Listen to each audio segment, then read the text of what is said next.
ಎಲ್ಲರಿಗೂ ನಮಸ್ಕಾರ. ನಾವು ಇವತ್ತು ನಮ್ಮ ದುರ್ಗಾವತಿ ಸಿದ್ದನಗೌಡರ ಜೊತೆಗೆ ತುಂಗಭದ್ರಾ ನದಿ ದಡದಲ್ಲಿ ಬಂದ್ವಿ.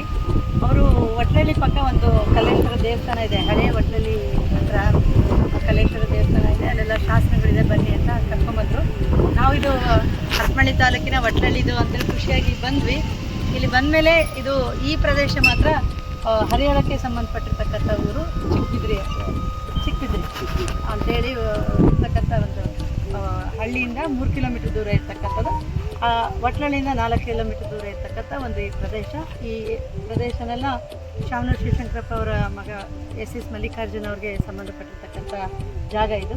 ಅವರು ಈ ದೇವಸ್ಥಾನನೆಲ್ಲ ಜೀರ್ಣೋದ್ಧಾರ ಮಾಡಿ ಇರ್ತಕ್ಕಂಥ ಕಲ್ಲುಗಳನ್ನೆಲ್ಲ ಒಂದು ಕಡೆ ಸಂರಕ್ಷಣೆ ಮಾಡಿದ್ದಾರೆ. ಅದಕ್ಕಾಗಿ ಅವರಿಗೆ ಧನ್ಯವಾದಗಳನ್ನ ತಿಳಿಸ್ಬೇಕಾಗುತ್ತೆ.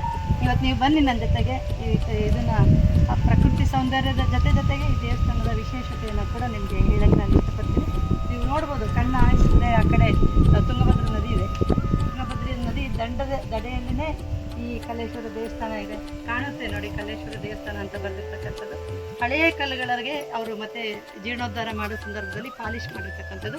ಒಳಗಡೆ ಹೋಗಿ ನೋಡೋಣ. ಲಿಂಗ ಮತ್ತು ಬಸವಣ್ಣ ಮಾತ್ರ ಈಗ ಇದೆ. ಆ ಕಡೆ ಈ ಕಡೆ ದೇವಕೋಷ್ಠಿಗಳಲ್ಲಿ ಇರ್ತಕ್ಕಂಥ ವಿಗ್ರಹಗಳೆಲ್ಲ ಈಗ ಬದಲಾವಣೆ ಮಾಡಿದ್ದಾರೆ. ಅಲ್ಲಿ ನೋಡಿದ್ರೆ ಹಳೆಯದನ್ನೆಲ್ಲ ಅವರು ಬದಲಾವಣೆ ಮಾಡಿ ಪಾಲಿಶ್ ಮಾಡಿ ದೇವಾಲಯವನ್ನು ಸಂರಕ್ಷಣೆ ಮಾಡಿರ್ತಕ್ಕಂಥದ್ದು.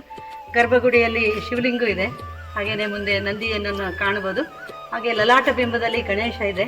ಒಳಗಡೆ ಲಲಾಟ ಬಿಂಬದಲ್ಲಿ ವಿಶೇಷವಾಗಿರ್ತಕ್ಕಂಥ ಬೇರೆ ಒಂದು ಇದನ್ನು ಕೆತ್ತಿದ್ದಾರೆ. ಅದು ಲಕ್ಷ್ಮಿ ಇರಬಹುದು ಅನಿಸುತ್ತೆ. ಅದೇ ಲಕ್ಷ್ಮಿಗೆ ಆ ಕಡೆ ಈ ಕಡೆ ಗಜ ಇಲ್ಲ, ಹೆಣ್ಮಕ್ಳು ನಿಂತಿದ್ದಾರೆ, ಚಾಮರಧಾರಿಯಾಗಿರ್ತಕ್ಕಂಥ ಹೆಣ್ಮಕ್ಳಿದ್ದಾರೆ.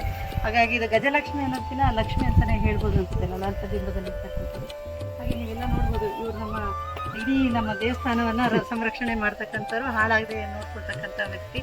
ಹಾಗೆ ಈ ಪ್ರದೇಶದಲ್ಲಿ ಕೆಲಸ ಮಾಡ್ತಕ್ಕಂಥ ಚಂದ್ರಪ್ಪ ಅವರು, ಇವರಿಂದನೇ ಈ ದೇವಸ್ಥಾನ ಉಳ್ಕೊಂಡಿದೆ. ಇವ್ರಿಗೆಲ್ಲರಿಗೂ ಸಹಾಯಕ ಮಾಡ್ತಕ್ಕಂಥವ್ರು ಎಸ್ ಮಲ್ಲಿಕಾರ್ಜುನ ಅವರು. ಹಾಗೆಯೇ ಇಲ್ಲಿ ಬಂದು ನೋಡಿ, ನದಿ ತುಂಬ ಅದ್ಭುತವಾಗಿದೆ ಇರ್ತಕ್ಕಂಥದ್ದು. ಈ ನದಿ ದಡದಲ್ಲಿ ಇರ್ತಕ್ಕಂಥ ಈ ದೇವಸ್ಥಾನದ ನೀವು ಶಿಖರವನ್ನು ಗಮನಿಸಿದಾಗ ನಿಮಗೆ ಅರ್ಥ ಆಗುತ್ತೆ. ಇದು ಕದಂಬ ನಾಗರ ಶೈಲಿಯಲ್ಲಿರ್ತಕ್ಕಂಥ ಒಂದು ಶಿಖರ. ಇದು ಹಂತವಾಗಿ ಬರ್ತೈತಿ. ನೀವು ನಮ್ಮ ಇದರಲ್ಲಿನೂ ಗಮನಿಸಿರ್ಬೋದು. ನಾನು ಹಿಂದೆ ಒಂದು ವಿಡಿಯೋ ಮಾಡಿದಾಗ ಹೇಳಿದೆ, ಇದು ಶಿಖರ ಅದರ ಬಗ್ಗೆನೇ. ನಮ್ಮ ಏನು ಹಗರಿ ಗುಡಿಹಳ್ಳಿ ಇದೆ, ಅಲ್ಲಿ ತ್ರಿಯಂಬಕೇಶ್ವರ ದೇವಸ್ಥಾನದಲ್ಲಿ ಕೂಡ ಇದೇ ಥರ ಶಿಖರಗಳು ಇರ್ತಕ್ಕಂಥದ್ದು. ಅದು ತ್ರಿಕೂಟಚಲ, ಇದು ಬರೀ ಏಕಕೂಟ ಇಲ್ಲಿ ಇರತಕ್ಕಂಥದ್ದು. ಮುಂದೆ ಸುಖನಾಸಿ ಕೂಡ ಇದೆ, ನೀವು ಗಮನಿಸಿರ್ಬೋದು. ಈ ದೇವಸ್ಥಾನ ಮತ್ತು ಈ ನದಿ ಪ್ರಕೃತಿ ಸೌಂದರ್ಯ ಇದರ ಬಗ್ಗೆ ಬರೋದು ಎರಡನ್ನೂ ನೀವು ಅನುಭವಿಸ್ಬೋದು. ಪ್ರಕೃತಿ ಜೊತೆಗೆ ಶಾಂತವಾಗಿರ್ತಕ್ಕಂಥ ದೇವಸ್ಥಾನ, ಅದ್ರ ಜೊತೆಗೆ ಇರ್ತಕ್ಕಂಥ ಹಳೆಯ ಮರಗಳು, ಬನ್ನಿ ಮರನೂ ಕೂಡ ವಿಶೇಷವಾಗಿರ್ತಕ್ಕಂಥ 9 ದಿನದ ಬನ್ನಿ ಇದನ್ನು ಬಿಲ್ಪತ್ರೆ ಕೂಡ ಹಾಕಿದ್ದಾರೆ. ಇಲ್ಲೆಲ್ಲ ಸುತ್ತ ಇದನ್ನು ಸಂರಕ್ಷಣೆ ಮಾಡ್ತಾ ಇದ್ದಾರೆ. ಆದರೆ ನನಗೆ ಇಲ್ಲಿ ಭಾಳ ವಿಶೇಷವಾಗಿ ಕಾಣಿಸ್ತಾ ಇರ್ತಕ್ಕಂಥದ್ದು, ಇಲ್ಲಿ ನೀವು ಮುಂದೆ ಬಂದರೆ ಒಂದು 6 ವೀರಗಲ್ಲುಗಳನ್ನು ಸಿಕ್ಕಿರ್ತಕ್ಕಂಥ 6 ವೀರಗಲ್ಲುಗಳನ್ನು ಸಂರಕ್ಷಣೆ ಮಾಡ್ತಾರೆ. ಹಾಗೆಯೇ 3 ನಾಗಕಲ್ಲುಗಳನ್ನು ಮಾಡ್ತಾರೆ. ಅದ್ರ ಮಧ್ಯೆ ಇನ್ನೊಂದು ಲಿಂಗಮುದ್ರೆ ಇರ್ತಕ್ಕಂಥ ಒಂದು ಶಾಸನ ಕೂಡ ಇದೆ. ಈ 6 ಏನು ವೀರಗಲ್ಲು ಕಾಣ್ತಾ ಇದ್ದಾವೆ, ಅದರಲ್ಲಿ 3 ವೀರಗಲ್ಲುಗಳ ಪಟ್ಟಿಕೆಯಲ್ಲಿ ಶಾಸನಗಳಿದ್ದಾವೆ. ಮತ್ತು ಇದರಲ್ಲಿ ವಿಶೇಷವಾಗಿ ಇನ್ನೊಂದು ಇದು ಏನು ವೀರಗಲ್ಲಿದೆ. ನಾನು ಬಂದಾಗ ಇದು ಭಾಳ ವಿಶೇಷವಾಗಿರ್ತಕ್ಕಂಥ ವೀರಗಲ್ಲು ಅಂಥೇಳಿ ನಮ್ಮ ಹಂಪಿ ಯೂನಿವರ್ಸಿಟಿ ವೀರೇಶ್ ಅವರಿಗೆ ಈ ಫೋಟೋ ಹಾಕಿದಾಗ, ಮೇಡಮ್ ಇವರು ಕನ್ನಡ ವಿಶ್ವವಿದ್ಯಾಲಯದ ಕುಲಪತಿಗಳು ಕೂಡ ಅಲ್ಲಿ ಹೋಗಿದ್ದರು, ಅದ್ರ ಬಗ್ಗೆ ಭಾಳ ವಿಶೇಷವಾಗಿರ್ತಕ್ಕಂಥ, ಕರ್ನಾಟಕದಲ್ಲೇ ವಿಶೇಷವಾಗಿರ್ತಕ್ಕಂಥ ಕಲ್ಲು ಅಂತ ಹೇಳಿದರು. ನನಗೂ ಅದು ವಿಶೇಷವಾಗಿ ಕಂಡಿದ್ದರಿಂದ ಅದ್ರ ಬಗ್ಗೆ ಚರ್ಚೆ ಮಾಡೋದಕ್ಕಾದ್ರೆ ಅವರು ಅದ್ರ ಬಗ್ಗೆ ಹೇಳಿದರು. ಆಗಲೇ ಇಲ್ಲಿ ನಮ್ಮ ಪರಶಿವಮೂರ್ತಿಯವರು ಮತ್ತು ಹರಿಹರದ ರವಿಯವರು ಬಂದು ಇದನ್ನೆಲ್ಲ ಮಾಡ್ಕೊಂಡು ಹೋಗಿದ್ದಾರೆ ಅಂತ ಹೇಳಿದರು. ಆದರೂ ಕೂಡ ನನಗೆ ಖುಷಿಯಾಯಿತು.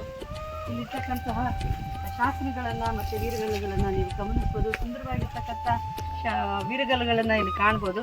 ನಾವೆಲ್ಲ ಇದಕ್ಕೆ ನೋಡಿದಾಗ ಹತ್ತತ್ರ ಇದು ಕಲ್ಯಾಣಿ ಚಾಲುಕ್ಯರು ಮತ್ತು ಯಾದವರು, ಹಾಗೆಯೇ ಹೊಯ್ಸಳರಿಗೆ ಸಂಬಂಧಪಟ್ಟಿರ್ತಕ್ಕಂಥ ಒಂದಿಷ್ಟು ಮಾಹಿತಿಗಳು ಸಿಗ್ತಾ ಇರ್ತಕ್ಕಂಥದ್ದು. ಈ ಪಟ್ಟಿಕೆಗಳು ತುಂಬ ಸುಂದರವಾಗಿರ್ತಕ್ಕಂಥದ್ದು. ಇಲ್ಲಿ ಕುದುರೆಗಳು ಅಲಂಕಾರ, ಇದು ಮತ್ತು ಯುದ್ಧ, ಇದು ಇಷ್ಟು ವೀರಗಲ್ಲನ್ನು ನೋಡಿದಾಗ ಎಲ್ಲ ಕುದುರೆ ಮೇಲೆ ನಡೆದಿರ್ತಕ್ಕಂಥ ಯುದ್ಧ ಅಂದರೆ ಯಾವುದೋ ಈ ಪ್ರದೇಶದ ಸುತ್ತಮುತ್ತ ನೀವು ನೋಡ್ಬೋದು. ಕಡ್ತಿಯಲ್ಲಿ ವೀರಗಲ್ಲುಗಳು ಸಿಕ್ಕಿದ್ದಾವೆ, ಮತ್ತು ಹಲವಾಗ್ಲಲ್ಲಿ ವೀರಗಲ್ಲು ಸಿಕ್ಕಿದ್ದಾವೆ, ಇಲ್ಲಿ ಅದ್ಭುತವಾಗಿರ್ತಕ್ಕಂಥ ವೀರಗಲ್ಲುಗಳು ಸಿಕ್ಕಿದ್ದಾವೆ. ಇವನ್ನೆಲ್ಲ ಗಮನಿಸಿದಾಗ ಈ ಸುತ್ತಮುತ್ತ ಪ್ರದೇಶದಲ್ಲಿ ಒಂದು ದೊಡ್ಡ ಕಾಳಗವನ್ನೇ ನಡೆದಿರ್ಬೋದು. ಭಾಳ ಜನ ಬಲಿದಾನ ಅಂದರೆ ಇವರು ದೇಶಕ್ಕಾಗಿ ಮಾಡಿದಿರ್ತಕ್ಕಂತಹ ವೀರರನ್ನು ನೆನಪಿಗೋಸ್ಕರ ಈ ವೀರಗಲ್ಲುಗಳನ್ನು ಹಾಕಿರ್ತಕ್ಕಂಥದ್ದು ಒಂದೊಂದೇ ಪಟ್ಟಿಕೆಗಳನ್ನು ನೋಡಿದಾಗ ಇಲ್ಲಿ ವಿಶೇಷವಾಗಿ ಇಲ್ಲಿ 3 ಮತ್ತು 4ನೇದರಲ್ಲಿ ಅದು ಸ್ವರ್ಗಾರೋಹಣ ಆಗಿರ್ತಕ್ಕಂಥದ್ದು.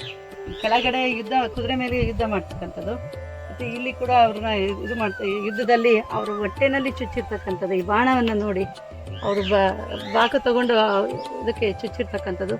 ಅವರು ಇಲ್ಲಿ ವೀರ ಸ್ವರ್ಗಕ್ಕೆ ಅಪ್ಸರೆಯರು ಇಬ್ಬರು ಅವ್ರನ್ನ ಕರ್ಕೊಂಡು ಹೋಗ್ತಾ ಇರೋದು, ಮೇನೆಯಲ್ಲಿ ಕರ್ಕೊಂಡು ಹೋಗಿ ಅವರಿಲ್ಲಿ ಆಯ್ಕೆ ಆಗಿರ್ತಕ್ಕಂಥದ್ದು. ಸ್ವಲ್ಪ ಈ ಚಿತ್ರವನ್ನು ನೋಡಿದಾಗ ಅವ್ರ ಎದೆ ಭಾಗವನ್ನು ಗಮನಿಸಿದಾಗ ಇದು ಮಹಿಳಾ ವೀರಗಲ್ಲು ಇರ್ಬೋದಾ ಅಂತ ಒಂದು ಅನುಮಾನ ಬರ್ತಾ ಇದೆ. ಜುಟ್ಟು ಎಲ್ಲ ಆ ಕಾಲದಲ್ಲಿ ಜುಟ್ಟು ಗಂಡ್ಮಕ್ಳು ಕೂಡ ಹಾಕ್ತಾ ಇದ್ರು, ಆದರೆ ಎದೆ ಭಾಗದ ಇದು ನೋಡಿದಾಗ ಹಾಗೆ ಅನ್ನಿಸ್ತಾ ಇದೆ. ಆಮೇಲೆ ಸೊಂಟ ಕೂಡ ಬೇರೆ ಇದರೊಳಗೆ ಇರೋದ್ರಿಂದ ಇದು ಮಹಿಳಾ ಅಂದರೆ ಮಹಿಳಾ ಕಲ್ಲಿರ್ಬೋದಾ ಅಂತ. ಹಾಗಾಗಿ ಒಂದ್ಸತಿ ಇದನ್ನ ವಿದ್ವಾಂಸರಲ್ಲಿ ಚರ್ಚೆ ಮಾಡೋ ಅವಶ್ಯಕತೆ ಇದೆ ಅನಿಸ್ತಾ ಇದೆ ನನಗೆ. ಇದೇನಾದರೂ ಮಹಿಳಾ ವೀರಗಲ್ಲಾದ್ರೆ ಅಪರೂಪದಲ್ಲಿ ಇಡೀ ಕರ್ನಾಟಕದಲ್ಲಿ ಒಂದು 10-15 ವೀರಗಲ್ಲುಗಳು ಸಿಗ್ತವೆ, ಆದರೂ ಒಂದ್ಸತಿ ಮಾತಾಡೋಣ ಅಂತ. ನಂತರದಲ್ಲಿ ಬರ್ತಕ್ಕಂಥ ವೀರಗಲ್ಲಿನಲ್ಲಿ ಅಷ್ಟೇ 3 ಪಟ್ಟಿಕೆಗಳಿದೆ. ವಿಶೇಷವಾಗಿ ಕುದುರೆಗೆ ಅಲಂಕಾರ ಮಾಡಿರ್ತಕ್ಕಂಥದ್ದು, ಅವ್ರ ಜೊತೆಗೆ ಗುರಾಣಿ ಇಟ್ಕೊಂಡು ಹೋರಾಟ ಮಾಡಕ್ಕೆ ಬಂದಿರತಕ್ಕಂಥದ್ದು. ಈ ವೀರ ಮರಣ ಹೊಂದಿರೋದ್ರಿಂದ ಈ ವೀರನನ್ನು ಅಪ್ಸರೆಯರ ಪಲ್ಲಕ್ಕಿಯಲ್ಲಿ ಕರ್ಕೊಂಡು ಹೋಗ್ತಕ್ಕಂಥದ್ದು. ಅವನ ಹೆಸರು ಕೂಡ ಇಲ್ಲಿ ಬರ್ತದೆ. ಅದನ್ನು ಮತ್ತೆ ಒಂದ್ಸತಿ ಅಧ್ಯಯನ ಮಾಡುವ ಅಗತ್ಯ ಇದೆ. ಇಲ್ಲಿ ಅವನು ಸ್ವರ್ಗಾರೋಹಣ ಮಾಡಿದ ಮೇಲೆ, ಸ್ವರ್ಗಕ್ಕೆ ಹೋದ್ಮೇಲೆ ಅವನು ತಪಸ್ಸು ಮಾಡ್ತಕ್ಕಂಥದ್ದು, ಈ ಯತಿ ಪೂಜೆ ಮಾಡ್ತಕ್ಕಂಥದ್ದು, ಗಂಟೆ ಮತ್ತು ದೀಪ ಇಟ್ಕೊಂಡು ಬೆಳಗ್ತಾ ಇರ್ತಕ್ಕಂಥದ್ದು. ಶಿವನ ಮುಂದೆ ನಂದಿಯನ್ನು ನೀವು ಇಲ್ಲಿ ಕಾಣ್ಬೋದು. ಸೂರ್ಯ ಚಂದ್ರ ಇರೋ ತನಕನೂ ಈ ಶಾಸನ ಇದು ಶಾಶ್ವತ ಅಂಥೇಳಿ ಹಾಕಿರ್ತಕ್ಕಂಥ ಇದು ಒಂದು. ಮತ್ತು ಅದ್ರ ಪಕ್ಕದಲ್ಲೇ ಇನ್ನೊಂದು ಶಾಸನ ಇರ್ತಕ್ಕಂಥದ್ದು. ಇಲ್ಲಿ ಯಾದವ ನಾರಾಯಣ ಅಂತ ಬರ್ತಾ ಇದೆ, ಅಂದರೆ ಇದು ಇದರದ್ದೇ ಯಾದವ್ರದ್ದೇ ಇರಬೇಕಿದು. ಅಲ್ಲಿ ಕೂಡ ನೋಡಿ, ಇದರಲ್ಲಿ ಭಾಳ ವಿಶೇಷ ಅಂದರೆ 1, 2, 3, 4, 5 ಪಟ್ಟಿಕೆಗಳಿದೆ. 1ನೇ ಪಟ್ಟಿಕೆಯಲ್ಲಿ ಕುದುರೆ ಮೇಲೆ ಯುದ್ಧ ಮಾಡ್ತಕ್ಕಂಥದ್ದು, 2ನೇ ಪಟ್ಟಿಕೆಯಲ್ಲಿ ಕೂಡ ಕುದುರೆ ಮೇಲೆ ಯುದ್ಧ ಮಾಡ್ತಕ್ಕಂಥದ್ದು. ಈ ಪಟ್ಟಿಕೆಯಲ್ಲಿ ಇಬ್ಬರನ್ನ ಕರ್ಕೊಂಡು ಹೋಗೋ ಥರ ಬರ್ತದೆ. ಅಂದರೆ ಈ ಹೋರಾಟದಲ್ಲಿ ಇಬ್ಬರು ತೀರ್ಕೊಂಡಿದ್ದಾರೆ ವೀರರು. ಅವರಿಬ್ಬರೂ ಈ ಅಪ್ಸರೆಯರು ಇದು ಇಟ್ಕೊಂಡಿರ್ತಕ್ಕಂಥ ಇವರು ಅಲ್ಲ, ಇದು ಒಂದೇನೆ, ಈತನ ಕರ್ಕೊಂಡು ಹೋಗ್ತಾರೆ, ಒಂದೇ ವೀರ. ಇದು ಕೂಡ ಚಾಮರಧಾರಿ, ಈಗಿನ ಚಾಮರಧಾರಿ. ಇವರಿಬ್ಬರು ಅಪ್ಸರೆಯರು ಅವ್ರನ್ನ ಕರ್ಕೊಂಡು ಹೋಗ್ತಾ ಇರ್ತಕ್ಕಂಥದ್ದು. ಇವರಿಬ್ಬರು ಕಬ್ಬನ್ನು ಇಟ್ಕೊಂಡಿರ್ತಕ್ಕಂಥದ್ದು. ಆಮೇಲೆ ಇದರೊಳಗೆ ಪಲ್ಲಕ್ಕಿಯ ಮೇಲೆ ಇವ್ರನ್ನ ಕರ್ಕೊಂಡು ಹೋಗಿ ಅವರು ಸ್ವರ್ಗಸ್ಥರಾಗಿರ್ತಕ್ಕಂಥದ್ದು. ಇಲ್ಲಿ ಮತ್ತೆ ಪೂಜೆ ಇವ್ರನ್ನ ನೋಡ್ಬೋದು, ಯತಿ ಪೂಜೆ ಮಾಡ್ತಕ್ಕಂಥದ್ದು, ಧೂಪದ ಇದು ನೋಡ್ಬೋದು. ಆಮೇಲೆ ಗಂಟೆನೂ ಕೂಡ ಕಾಣಿಸುತ್ತೆ. ಅದ್ರ ಜೊತೆಗೆ ಅದೇ ಥರದ್ದೇ ಇನ್ನೊಂದು ಇಲ್ಲಿನೂ, ಇದು ಕೂಡ 1, 2, 3, 4, 5 ಪಟ್ಟಿಕೆಯನ್ನು ಹೊಂದಿರತಕ್ಕಂಥ ವಿಶೇಷವಾಗಿರ್ತಕ್ಕಂಥದ್ದು. ಕುದುರೆ ಮೇಲೆ ಇರ್ತಕ್ಕಂಥ ಈ ವ್ಯಕ್ತಿ ಸಾವನ್ನಪ್ಪಿರ್ತಕ್ಕಂಥದ್ದು ಯುದ್ಧದಲ್ಲಿ. ಅದರ ಬಗ್ಗೆ ಇಲ್ಲಿ ಇದಕ್ಕೆ ಅಕ್ಷರ ಇಲ್ಲ. ಇವು 3 ಮೊದಲು ನೋಡಿರ್ತಕ್ಕಂಥ 3 ವೀರಗಲ್ಲುಗಳಲ್ಲಿ ಅಕ್ಷರಗಳಿದ್ದಾವೆ. ಹಾಗೆಯೇ ಭಾಳ ವಿಶೇಷವಾಗಿರ್ತಕ್ಕಂಥ ಈ ಕಲ್ಲು, ಇದು ವೀರನ ಜೊತೆಗೆ ಸತಿಯಾಗಿರ್ತಕ್ಕಂಥ ಒಂದು ವಿಶೇಷತೆಯನ್ನು ಹೊಂದಿರತಕ್ಕಂತಹ ಚಿತ್ರವನ್ನು ನೀವು ಕಾಣ್ಬೋದು. ಒಂದೊಂದು ಸತಿ ಏನಾಗುತ್ತೆ ಅಂದರೆ ಬರವಣಿಗೆಯಲ್ಲಿ ಓದಿದ್ದಕ್ಕಿಂತ ಹೆಚ್ಚು ಚಿತ್ರದಲ್ಲಿ ಅದನ್ನು ಕಥೆಯನ್ನು ಮೂಡಿಸಿ ಬರ್ತಕ್ಕಂಥದ್ದು. ಈಗ ನೋಡಿದ ತಕ್ಷಣ ನಿಮ್ಗೆ ಗೊತ್ತಾಗುತ್ತೆ, ಈ ವೀರ ಯುದ್ಧದಲ್ಲಿ ಮಡ್ದಿದ್ದಾನೆ, ಅವನ್ನ ಇಲ್ಲಿ ಚಿತೆ ಮೇಲೆ ಇಟ್ಟಿದ್ದಾರೆ.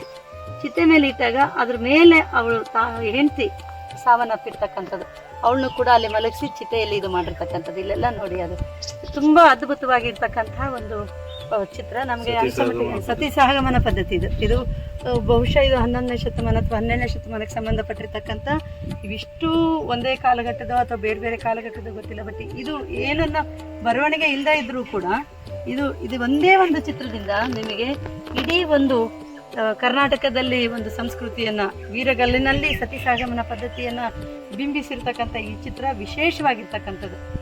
ಇಂಥವನ್ನ ನೋಡೋಕ್ಕೆ ನಾವು ಬರಬೇಕಾಗ್ತಕ್ಕಂಥ ಅಪರೂಪಕ್ಕಾಗಿ ಇಂಥವು ಸಿಗ್ತಕ್ಕಂಥ ವಿವರಣೆಯನ್ನು ನಾವು ಯಾವಾಗಲೂ ಸಾಹಿತ್ಯದಲ್ಲಿ ನೋಡಿದ್ದೀವಿ, ಸತಿ ಸಹಗಮನ ಪದ್ಧತಿ ಹೀಗಿರುತ್ತೆ ಹಾಗಿರುತ್ತೆ ಅಂತ.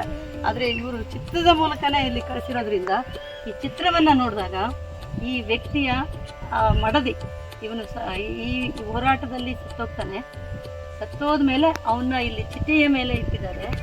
ಅವನ ಮೇಲೆ ಅವಳನ್ನ ಮಲಗಿಸಿ ಅವಳು ಕೂಡ ಸತಿಯಾಗಿರ್ತಕ್ಕಂಥದ್ದು. ಅವಳದು ಆಭರಣಗಳು ನೋಡ್ಬೋದು, ಅವನು ಕುತ್ಕೊಂಡು ಇದು ಮಾಡಿರೋದು ನೋಡ್ಬೋದು, ಅವರ ಜೊತೆಗಿರ್ತಕ್ಕಂಥ ಸೈನಿಕರು, ಆಮೇಲೆ ಅವರು ಸ್ವರ್ಗಸ್ಥರಾಗಿರ್ತಕ್ಕಂಥದ್ದು, ಮತ್ತು ಮೇಲ್ಗಡೆ ಹೋಗೋದು. ಇಲ್ಲಿ ಅವನ ಇದ್ದಾನೆ ಯಾರು ಸಾವನ್ನಪ್ಪಿರೋದು.